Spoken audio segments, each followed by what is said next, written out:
Hello everyone and welcome again to another Teacher Joseph podcast.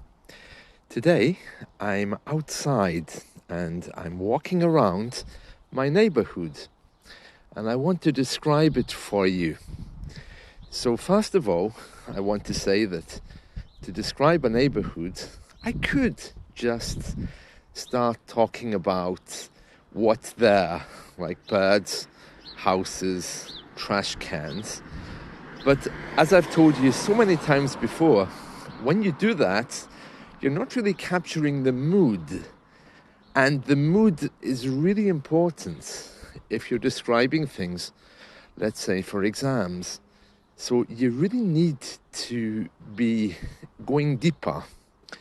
And this is what I'm always telling you. So we're going to do that now. So first of all, I'm on a residential street. I have to say that the street looks rather grey, which makes it seem a little bit depressing. The sky is grey, the hills are misty, people are wearing dark clothes. Some of the cars are covered in debris from the storm we had a few days ago, and some of them are even damaged. Others are just dark in colour, so there doesn't seem to be much to celebrate. The dark roofs and grey walls of the houses really lack colour.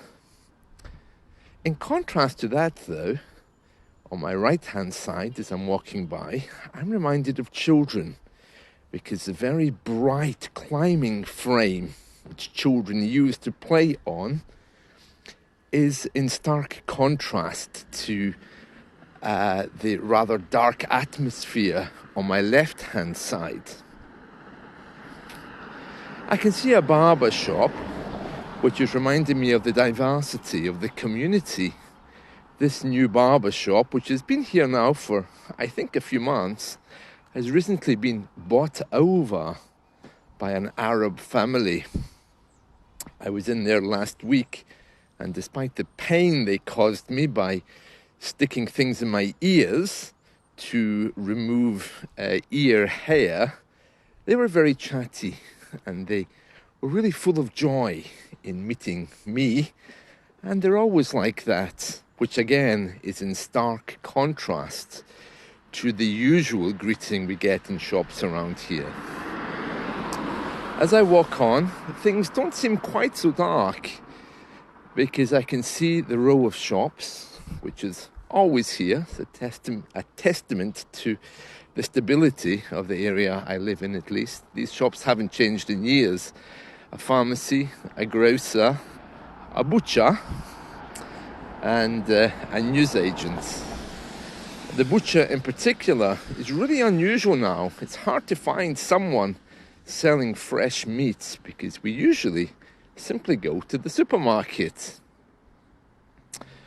As I walk on, look to the left, I can see the railway line, the railway track, which is running out of the main station downtown. And again, it looks kind of industrial, which is a reminder of the town's past. On my right-hand side, there's more very, very tall, grey, creamy coloured buildings, but dark, you know. And the only thing that's a little bit brighter are the trees sitting outside them. There's a trash can that I'm now approaching. It's been here for weeks. And of course the government won't touch it because it has the wrong things in it. As I've mentioned to you before, we have blue for paper, green for plastic, and black for household waste, brown for garden wastes. And this bin, it's been here for weeks, is full of, well, everything. It should be for paper because it's blue. Yeah, it is blue. I'm just looking back and checking. But unfortunately, people have put household waste in its cans. So, of course, the government is simply going to ignore it. Hello. So, I don't know what's going to happen with that. It's It's rather strange, and it'll continue to sit there until someone decides to clean it out, and it doesn't look like it's going to be the owners, that's for sure. That was me just greeting a passerby. I don't know who it is, but we have a habit of saying hello. As I continue walking down the street, there's 3 brightly coloured white cars. Now, white coloured cars and vans, they're going to be high maintenance because every time it rains, they're going to look filthy. To my left-hand side, I'm seeing what looks like an empty apartment. Our apartments here are only 2 stories high. We don't really have high apartments in my town. It's not really so common around here, except in the cities. And I remember that apartment in particular. Upstairs is empty, downstairs is occupied, because I found a set of keys which were lying just in the driveway as I was passing by of that apartment block. And I went and I knocked on the door. This must have been a few months ago, I think. I knocked on the door and I said to the lady, "Did you drop keys?" Because these were lying just on the pathway next to the main road, but in your driveway. And she looked at me with such horror, as if to say, "How dare you knock on my door to ask me this?" And I said, "Well, clearly they're not yours. So I'll just leave them then. Maybe the person will come back." And her attitude was almost like, "Well, people don't talk to each other, so why are you being helpful?" So I learned my lesson from that, I think. And, there's a really nasty looking apartment block. It looks filthy. It's grey, but it has grey paint all over it. Doesn't look very nice. But it does have a beautiful car outside. It's one of these Mini Coopers. It's nice, isn't it? On my right-hand side now, I'm passing a newly erected modern luxury apartment block, which is full of Airbnb residents. There's always loads of Indians in there. I think they're IT professionals, and the companies bring them here. I guess, I can't think any other reason why they would be living in this neighbourhood. But it's nice, a lovely place. And what's equally nice is this big brown hedge, which is built around the apartment block. It's very good, but this hedge is dying, and it's withering away. It's very strange because it blooms at different times of the year, not in the usual time. So in spring it looks dead, and in winter it usually comes to life. But today it looks very brown. I'm not sure if it dies in the spring. A bit odd. Oh, there's 2 magpies. A magpie is those black and white birds which bring good and bad luck. We have a proverb in English which says 1 for sorrow, 2 for joy, 3 for a girl, and 4 for a boy. So if you see magpies, if you see 1, then it's considered to be very unlucky. Hello. And then 2, you're supposed to have good luck. Now, I'm not a superstitious person, but there is a famous song in English called 1 for Sorrow, which is connected to this. It's about a woman who's falling out of love by a group called Steps. Yeah, maybe you'd like to hear that. 1 for Sorrow. Anyway, yeah, so that's magpies. 1 for sorrow, 2 for joy, 3 for a girl, 4 for a boy. So if you have a pregnant neighbour, a friend, if you see 3 magpies, 1 for sorrow, 2 for joy, 3 for a girl, 4 for a boy. The rhyme goes on, 5 for something and 6 for something else, but I don't remember I can't remember all of it. Okay, so I'm now at the end of the road, and still very grey. Really, it's grey cars, grey roads, really grey dark sky, angry looking sky. I can see the side of the shopping centre, which is also grey. The only thing now which brightens up the sky is a huge Starbucks sign. There's a Starbucks drive-through there. But even in the distance, the skyline is, well, grey. There's a grey church tower, along with other things. The observatory's there as well. So it's very dark and miserable. And I have to say, today is looking particularly dark. I don't know why. It always looks like sunset, you know. It's a little bit bizarre.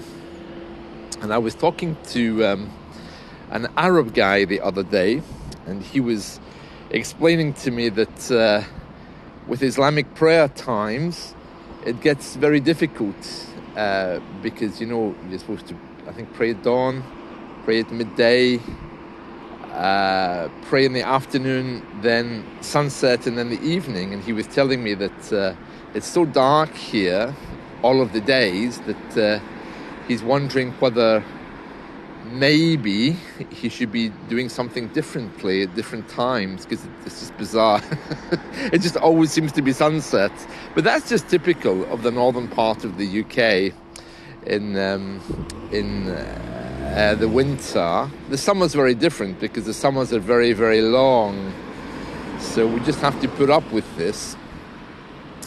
And yes, there's a new telephone mobile transmitter mast over there as well. I don't like those. They're always associated with bad health, aren't they? I mean, I'm sure it's harmless, but it's kind of a stain on the landscape, isn't it?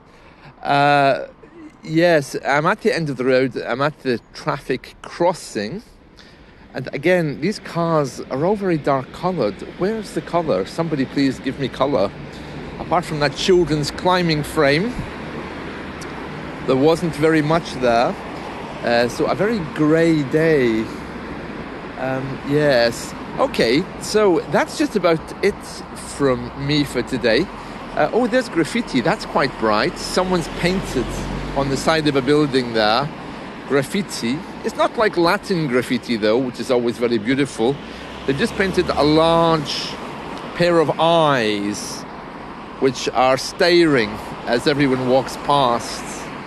But there's a lot of green there, very brightly coloured. I love that. And now I can see the shop signs as well. They're also brightly coloured. So there we are. That's just about it from me. I have the sign telling me I can cross the road. So I'm just going to upload this podcast in the coffee shop. So there won't be a transcript today. I hope you enjoy this. And we'll talk again soon. So just to finish, remember, if you are describing things, particularly in an exam, you don't want to just say there is a house, there is a car. You really need to get inside them. Talk about your own experiences. Talk about how they make you feel. Talk about good comparatives, you know. That's the way to give a really good description, because you're describing, but at the same time, you're going deeper. I know that sounds weird, but that's the way we do it. That's what's expected, because it allows you to use more of your grammar than you would do if you were just saying there is. Now just before I go, I have to tell you, I'm looking at smoke. Huge amounts of smoke. Now, I don't know if that's a big fire or if it's mist that's rising because it's so grey. But either way, I can see white rising from the ground. I would say that's a fire. I'm going to go and Google and see what's been happening in my town during the night, because there's something going on over there, I think. Well, it's not black. White smoke? New Pope? Anyway, that's it from me. Okay, see you. Take care. Bye.